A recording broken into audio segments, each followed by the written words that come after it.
Bismillahirrahmanirrahim. Assalamu alaikum wa rahmatullah. Que la paix soit sur vous.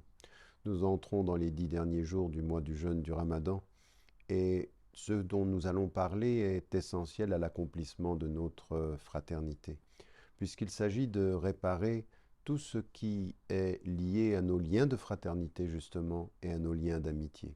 Parce que ce qui est important, ce dont nous devons nous souvenir, c'est que nous sommes sur la terre, nous sommes établis sur la terre, des êtres humains qui allons tout de suite établir dans la communauté et au-delà même de la communauté de foi, des relations humaines. Et il y a plusieurs niveaux de relations. Il y a bien entendu ce dont nous avons déjà parlé, à savoir les relations familiales. Et puis il y a les relations fraternelles à l'intérieur de la communauté. Innamal mu'minun ikhwa. Les croyants sont frères. Fa'aslihu bayna akhawaykum. Comme il est dit, aslihu, ça veut dire réparer les relations entre vos frères. Et ceci, c'est dans la communauté de foi. Et puis, de la même façon, ya ayyuhalladhina amanu.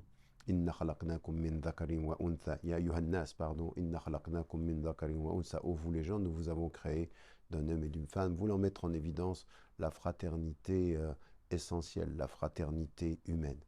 Ce dont nous avons à discuter, ce dont nous avons à réfléchir, c'est effectivement comment nous entretenons ces relations. Parce qu'il y a évidemment la relation du cœur, un frère, un ami, ce sont des êtres qui nous tiennent à cœur au sens littéral. Et puis il y a la relation qui, au-delà de la relation du cœur, est une relation exigeante, est une fraternité exigeante. Et la réparation, ce n'est pas de tout laisser passer, de tout pardonner, d'exprimer rohama bainahum, c'est-à-dire qu'ils sont bienveillants et pleins de compassion les uns avec les autres. C'est ça, bien sûr, la fraternité.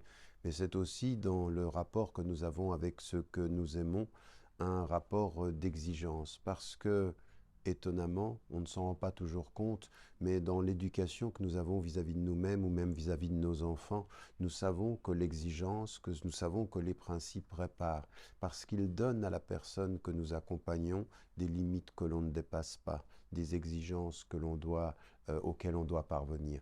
Eh bien, la fraternité, c'est cela. C'est une réparation quand elle donne du cœur et c'est une réparation quand elle dit l'exigence de la fraternité.